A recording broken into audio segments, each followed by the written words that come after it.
Today we are playing episode 2 of Witches Bound. I played episode 1 yesterday, so now we're playing, or episode B if you want to call it, we're playing Labyrinth. This is gonna be so fun. I have played this game before. I have played both of these. There has been a new update, so this is why I'm making videos of me playing through it again, so that way I can kind of refresh my memory.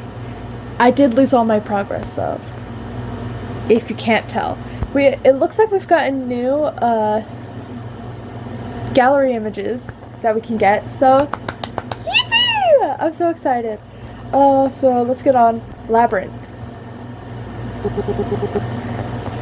Oh god, okay. What's a voice for this guy? Because I don't think I did a voice for him last video. I have a theory that he's like Damien from like a past life, which I think I talked about in the last video. I think. If I did, it would make sense why I would say that in this one. Whatever. Hey, witch, having fun? Who are you? I've seen you before. No need for names. I'm here to take a look at some stuff. Your world has become quite interesting lately. I'm confused, as you should be. But you will help me find some answers. Me? Oh, you've changed quite a bit from the last. Right. Of course you don't. I forget that sometimes. We'll have a proper conversation when the time is right. Stay safe, witch. Wait!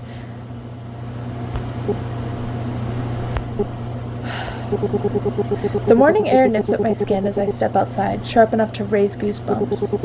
The street is empty, no cars, no joggers, just the faint hum of a flickering streetlight overhead. Another weird dream last night. I'm wide awake, but my body feels sluggish, my mind a step behind. The house is quiet. No sign of Damien. Seems like everything is peaceful lately. I wonder if it's gonna stay that way.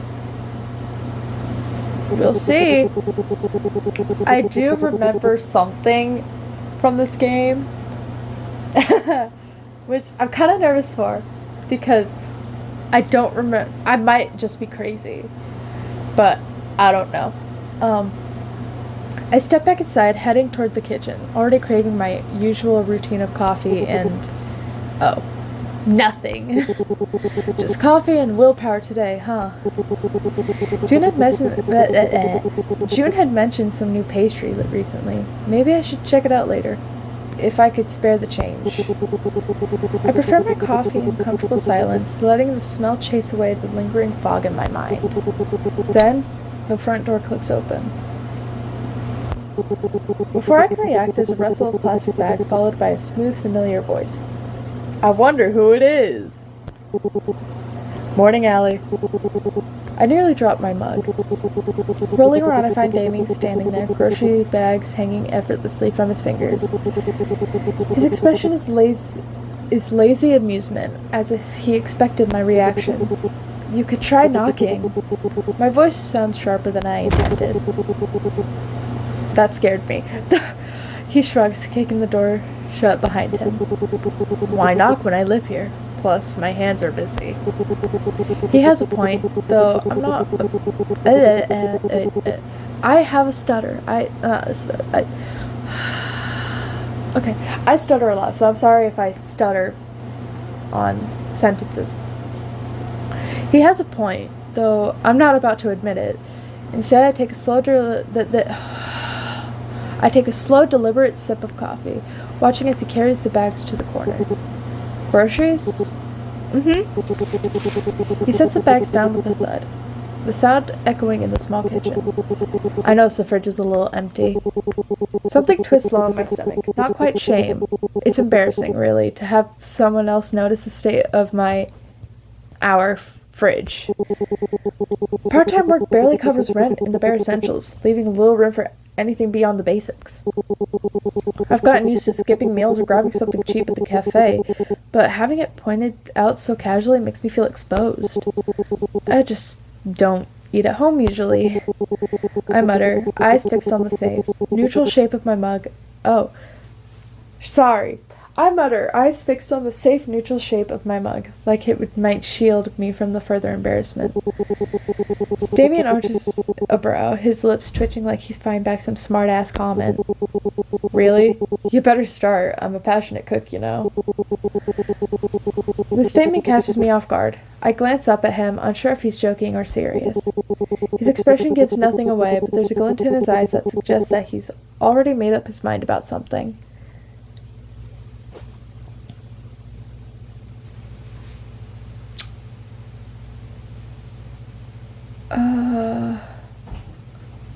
Let's go, you're serious about that. I'm gonna save, actually. Can I? Is this a save? That's load. Okay, save. We're gonna save this, because if I think there's a different thing. I think you can get a CG with one of these, so I'll choose this. You're serious about this?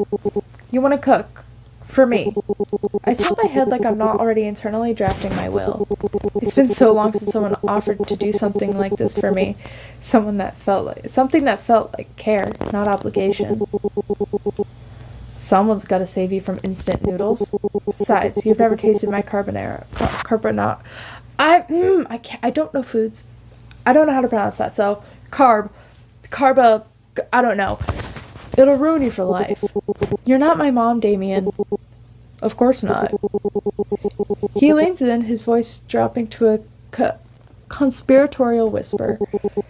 But I won't What? This was it. I was not crazy. I did remember this. Okay. Sorry. I did remember this. I'm not crazy. I'm scared. I don't know if I want to say that. Okay. But I wouldn't mind if you called me daddy. I hated that. And I know there's more. I choke on air, because of course he'd say that. I scrambled for a comeback, my mind racing. But he's already turned back to the groceries, laughter rumbling in his chest. A vacuum-sealed salmon fillet glistens next to organic avocados. Oh my god, I love avocados! Sorry.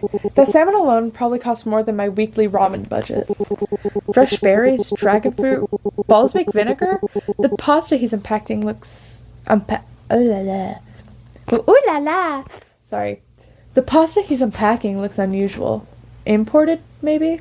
With a label I can't even read. Half this stuff I've never had, not even back home. It's also pricey. Is this what he usually eats? Did he rob a specialty grocery store? My eyes flicker between the groceries and Damien. Wait, you like Italian cuisine? Yeah, my mama. Yeah, my mother was Italian. He said it so casually, like it doesn't mean anything. The word was catches my attention. He shrugs it off, tossing me a look that says, "You caught that, huh?" without needing to speak. Me too! Me too! Me too, man! Me too. Not about the Italian part of my mom, but like... was. How'd you guess? The pasta? The balsamic vinegar? I nod at the bottle, its label stamped with a crest. That's not the cheap stuff. I guess it was a little obvious. Never had it drizzled over strawberries? I can't even afford strawberries. The words leave before I can wrestle them back. Rookie mistake. In this economy, it's understandable. Lucky for you, your housemate is rich. You're rich? Family money? Yeah, something like that. I want to ask more, but he instantly changes the subject. What do you like? He lines up steak cuts like they're dollar store notebooks, casually sorting through the bags. His love for interpretations is betting on my nerves. But maybe he's not comfortable with the topic, so I guess I'll just drop it. But I blinked, noticing I didn't catch his question. Food. Preferences. You know, like basic human things. His voice is casual, like we're friends catching up. You really don't have to. Stir fry, curry. I make decent eggs Benedict. That's a lot of work. That's a lot of work. Is he really offering Eggs Benedict? That's a lot of work. I've heard it's pretty good, but I'm a picky eater, so... Sorry. He holds up a jar of pale miso paste. God, okay. He holds up a jar of male miso paste, his expression lightening with the enthusiasm. Ever had miso glazed cod? Game changer. Damien. My voice cracked slightly. No, it did not. I did not do that crap. I didn't know. We're not... I trail off, unsure how to finish the sentence. Roommates who share meals? Friends? I'm gonna save again. Cause... I might go... Oh my god, I have something. Okay. I might go through different routes in a different video. I don't know. Or if this video is not an hour long, then I'll go back. If you're my chef, do I get to complain? You could try, but I guarantee I'll make you take it back. I hesitate, weighing his words in this situation. Won't that get expensive? He tilts his head, studying me with a wolfish curl of his lips that doesn't quite reach his eyes. You're overcomplicating it. He plucks a strawberry from the carton, rolling it between his fingers. Food's just food. You eat it, you enjoy it, you move on. His nonchalance grates on me, though I can't quite put my finger on why. Maybe it's the way he says it. Like it's that simple, like the word bends to his will and always has. Easy for you to say. I mutter, nodding at the miso. Is it miso or miso? Miso paste. Not all of us shop at Rich People Are Us. Funny.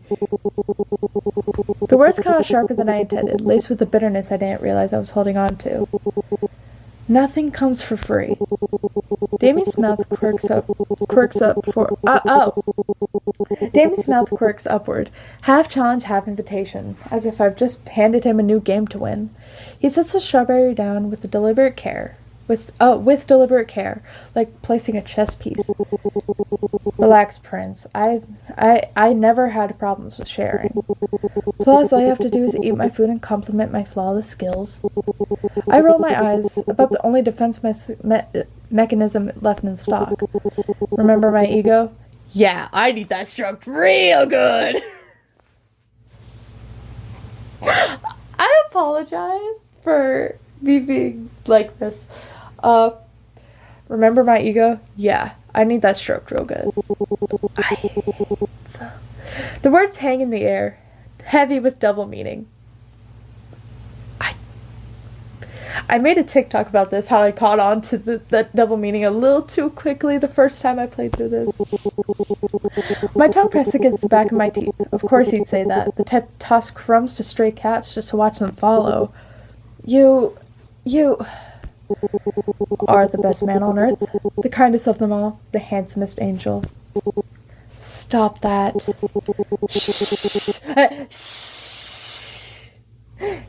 Don't worry, I'll express my feelings for you. No, he won't. Well,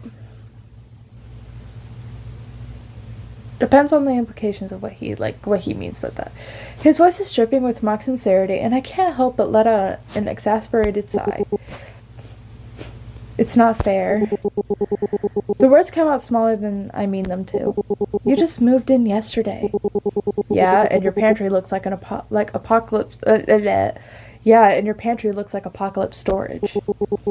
His gaze flicks toward the open cabinet where my meager collection of groceries sits in its sad glory. Instant noodles, off-brand cereal, a single can of beans, some protein bars, and tuna. This isn't food. It's survival rations. His tone is light, almost teasing, but there's no malice in it. Still, the comment stings. I fold my arms tightly across my chest, defensive. It works, until your organs fail. The best thing you have over there is tuna cans. I let out a small involuntary laugh, though it's more bitter than amused. And it's not even for me. Without hesitation, he tossed the bag of jasmine rice onto the pantry shelf, like he's fixing the problem. Tis still hasn't showed up today. And like this. Okay. He'll show up later, hopefully. I love Tis, bro. That's like one of my favorite characters in Witch's Bound. I love a sassy black cat. That's literally what he is. You like spicy? Good. Damn, didn't even give me a chance. His casual interruptions are getting more and more infuriating. Like, I'm not supposed to be uncomfortable about this. I'm not starving. Debatable. You ever made pancakes before? Not really. Why? That reminds me, I can't show it. Sorry. I just saw it. Oh, I have to respond to a message real quick.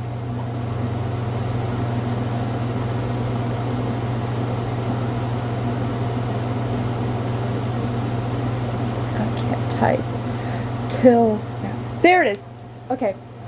I can type.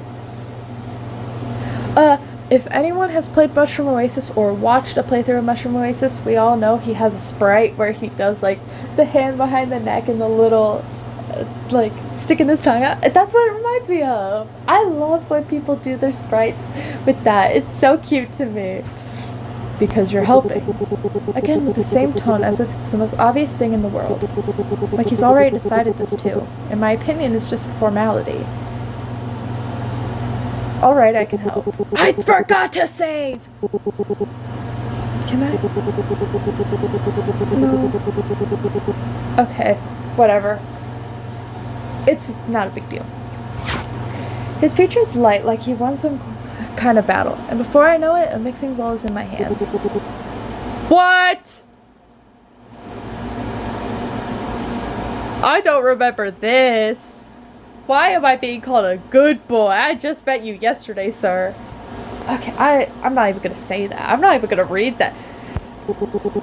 I narrow my eyes, not because it gets to me. It absolutely does. But because I refuse to let him know. Flower first, and don't eyeball it. Measure. Bro's calling me out. A measuring cup lands in my hands, his fingers brushing mine for half a second too long before he steps back. Since when do pancakes require a PhD?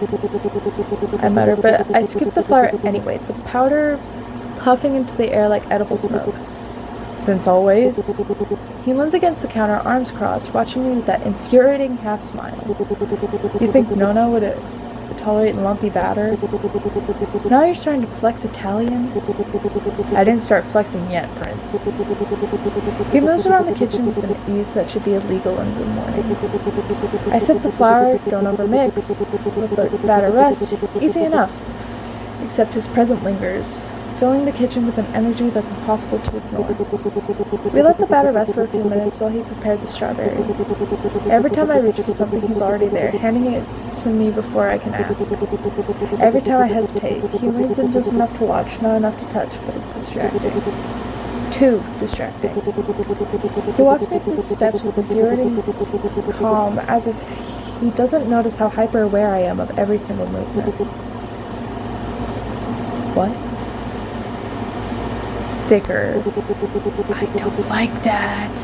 His voice is low, amused, right beside my ear. They're pancakes, not rocket fuel. Not like this. I freeze. He smells like berries. Since when do guys smell like berries? I love giving the MC a little bit of that. You're thinking too hard. I grip the whisk tighter. You're distracting, I retort, though my voice wavers slightly. Good.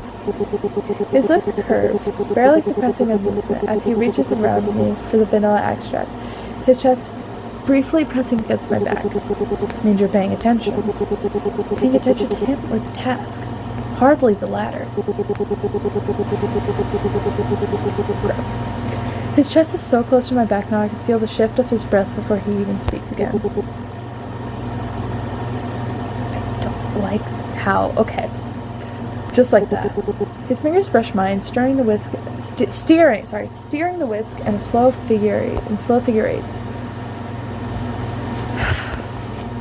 Okay, saving. Come on. Oh my gosh.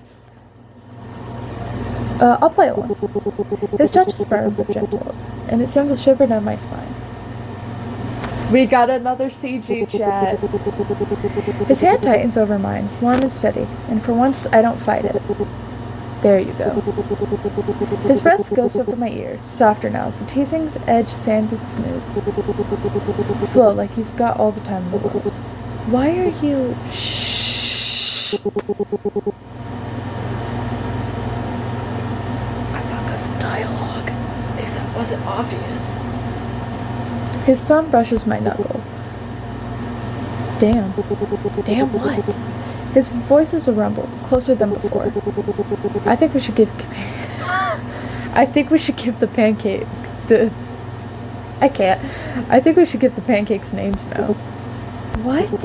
You know, like they're our kids. The words hit stupidly hard for something so dumb.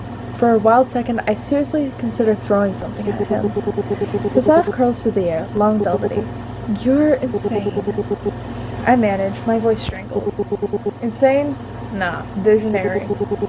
Come on, what are you naming the first one? I swallow. My throat's too tight, my pulse too loud. Lumpy. Lumpy? My throat! Oh my god! I have no water. Okay, I'll be fine for the rest of this. The word bursts out of him. A startled bark of laughter that shakes his shoulders. For once he looks genuinely undone.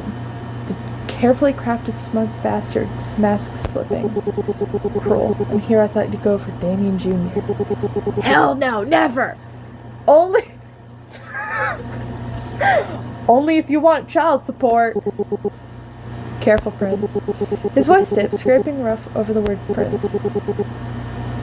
I might take you up on that. They're pancakes, Damien. Our pancakes, and now I'm emotionally invested. I hate that you're kind of making me invested too. See? Visionary. The air crackles. My lungs forget how to work. Then he grins. Oh my god, my voice. And then he grins. Sharp and dazzling. The moment shattered. Kidding. But seriously, Lumpy, after all our hard work, horrible father. He moves to the stove. The stove. Stove, not stove. Not stove. What is a stove? Okay. He moves to the stove with infuriating nonchalance, leaving me there. My cheeks burning, blazing so red that tomatoes would shrivel in envy at the competition. I for real just flinched because that sound effect. Are you kidding? Okay. I hope my voice can last through this. The first pancake lands in the pan with a hiss, its edges bubbling into golden lace. He flips it with the flick of his wrist. The smell of browned butter and vanilla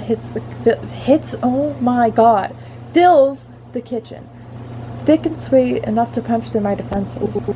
Then my stomach betrays me with a loud, unmistakable growl. Damien pretends to be focused on the stove, but I catch the amusement in his eyes. Hungry? His tone is dripping with amusement. I didn't have any breakfast yet.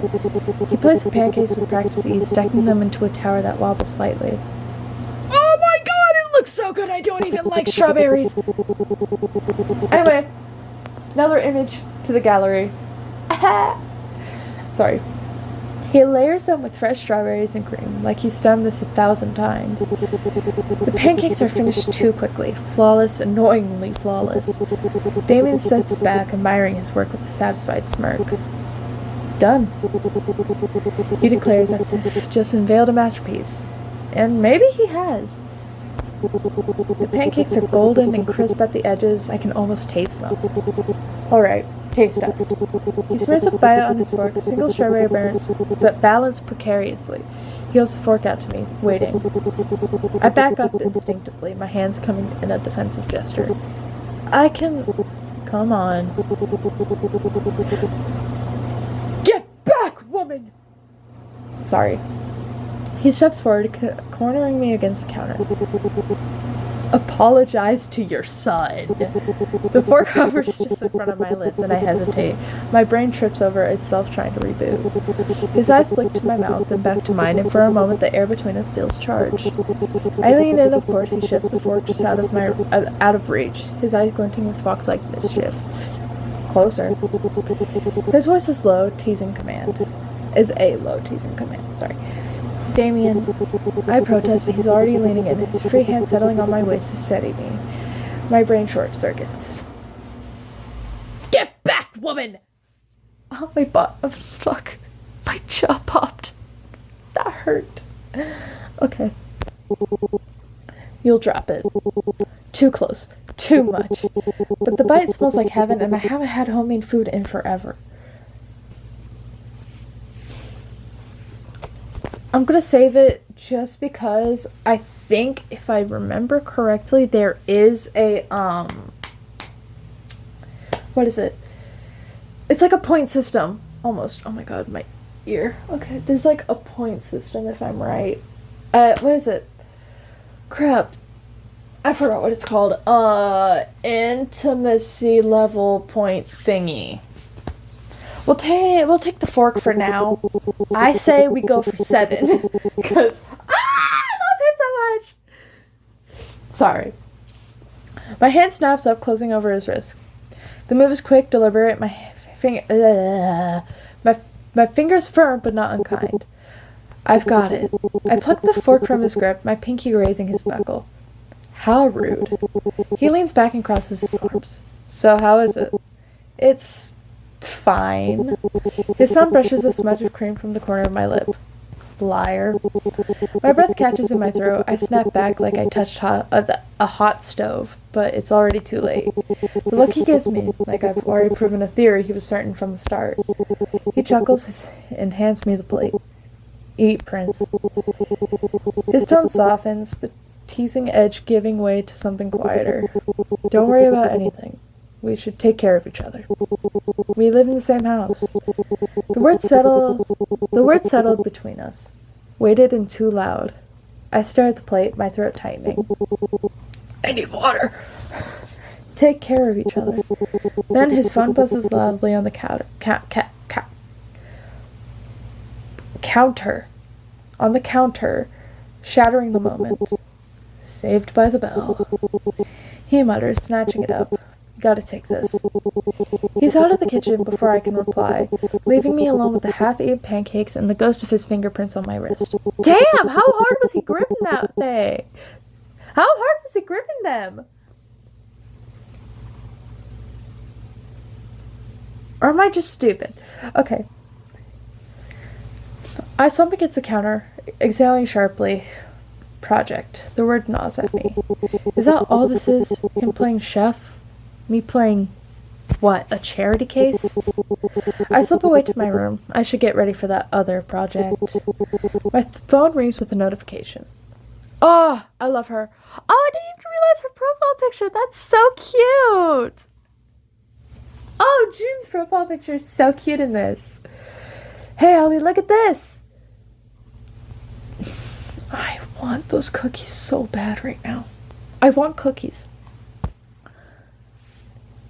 Made those myself.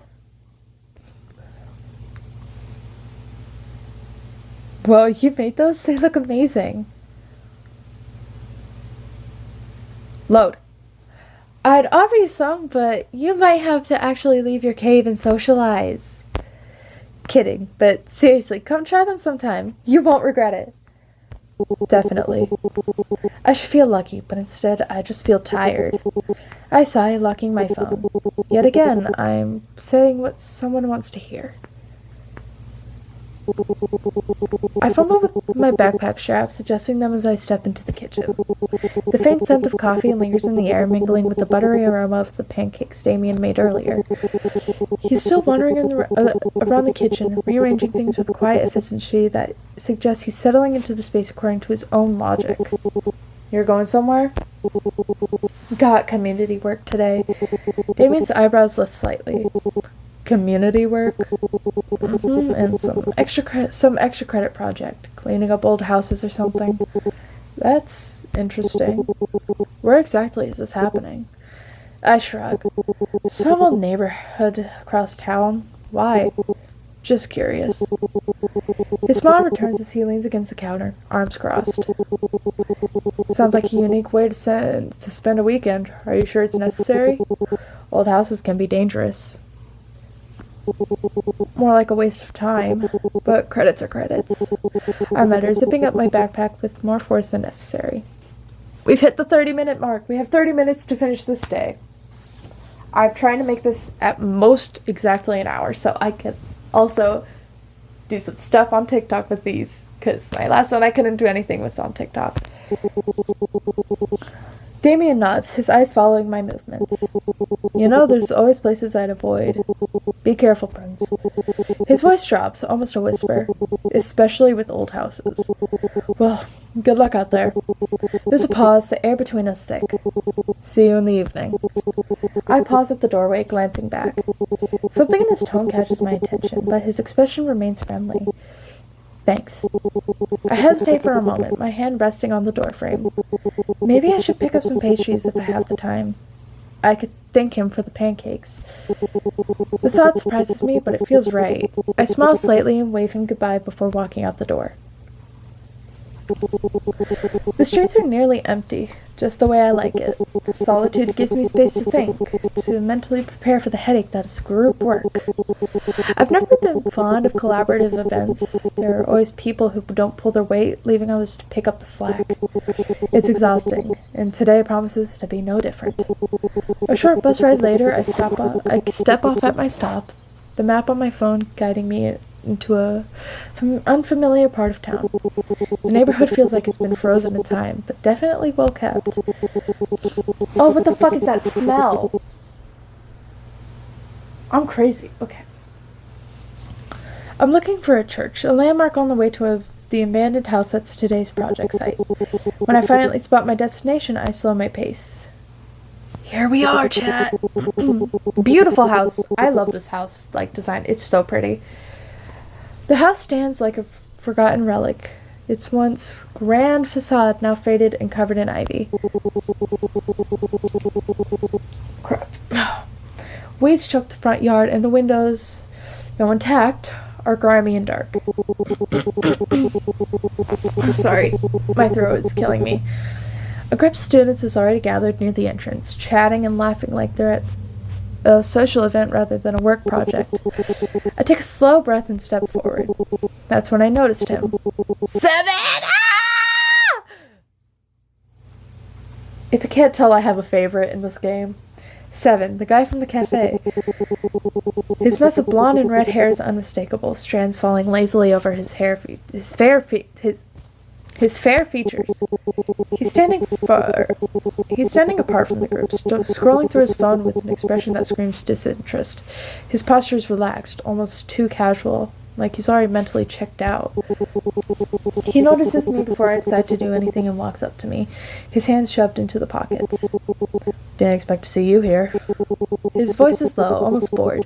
There's a flicker of something in his tone. Surprise, maybe? Or curiosity? I shift my bag on my shoulder, trying to match his nonchalance. Yeah, small world, I guess. Didn't peg you for the group project type either. Peg, sorry. He shrugs, his posture is loose, almost lazy, like he's saving energy. I'm not here willingly. His tone is flat, but there's a flicker of annoyance beneath it. You really look like you're not too happy about being here.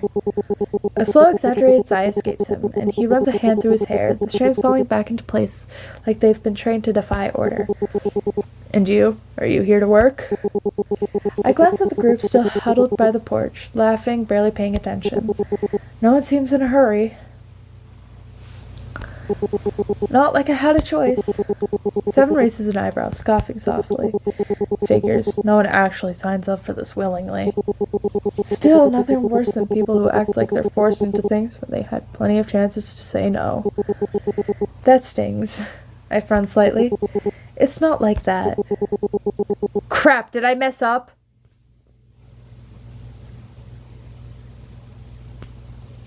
I think I messed up. No.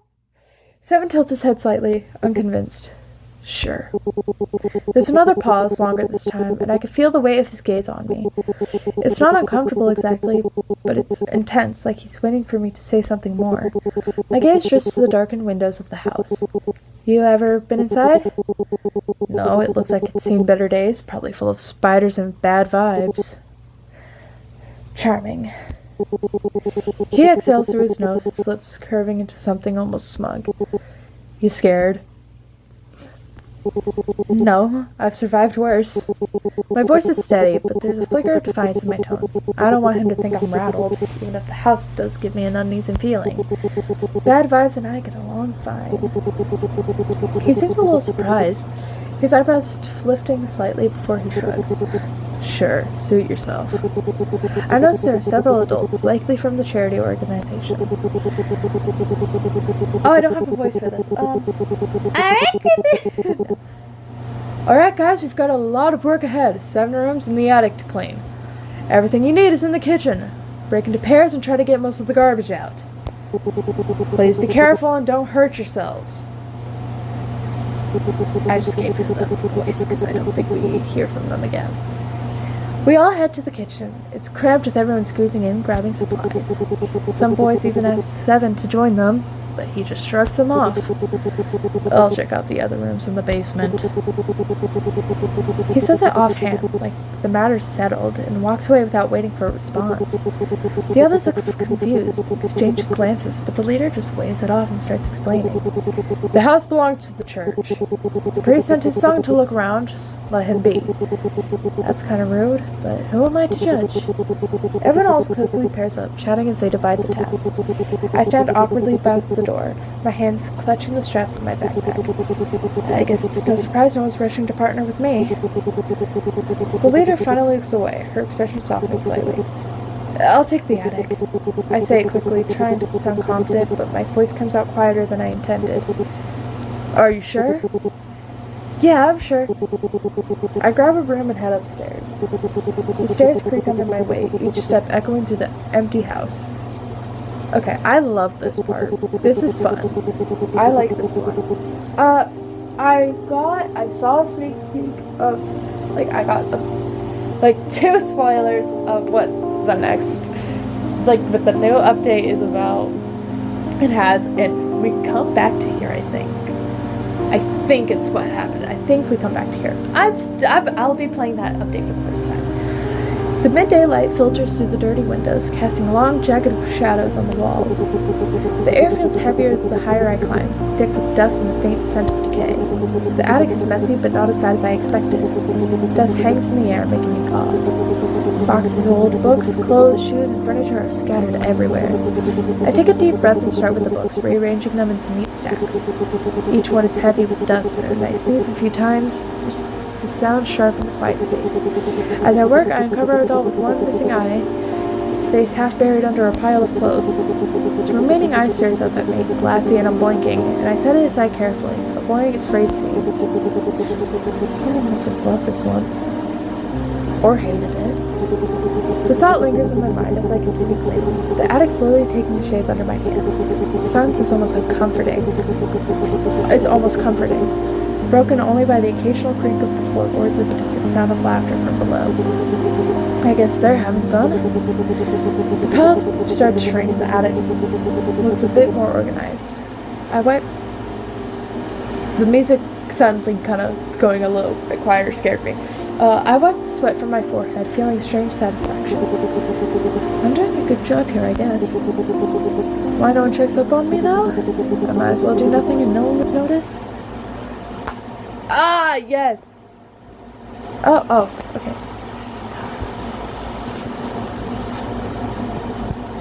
Okay, we're clicking around. Oh! Interesting. What is here? Let me click. Okay. Wait, whiskey bottles? Prohibition era. Whiskey bottles, to be exact. Damn. No one found that treasure? I would take one, but I know better than anyone else. Taking people's stuff is risky, especially when the owner is dead. Oh, I found it! Yes! I found another one. I didn't have to... Okay. I pick up a delicate... I wish I could read that. If anyone can read that, please tell me. Please. I pick up a oh my god. A why can't... Okay. I pick up the delicately folded note from the mess of old papers. The edges are soft with age, but the ink remains bold. The handwriting is rushed. Oh! It says it in here. Never mind. Forget what I said earlier. I fear our stolen moments cannot last. Your place is with them, not me. But my heart rebels. Your sweet lips are all I can think about. I would burn my name, my home, my life, if only you'd let me. Say the word and I will make the impossible real. I tucked with the note is a black and white photo of a beautiful young woman in little flowers. I have another theory. I don't know how I did because this is the...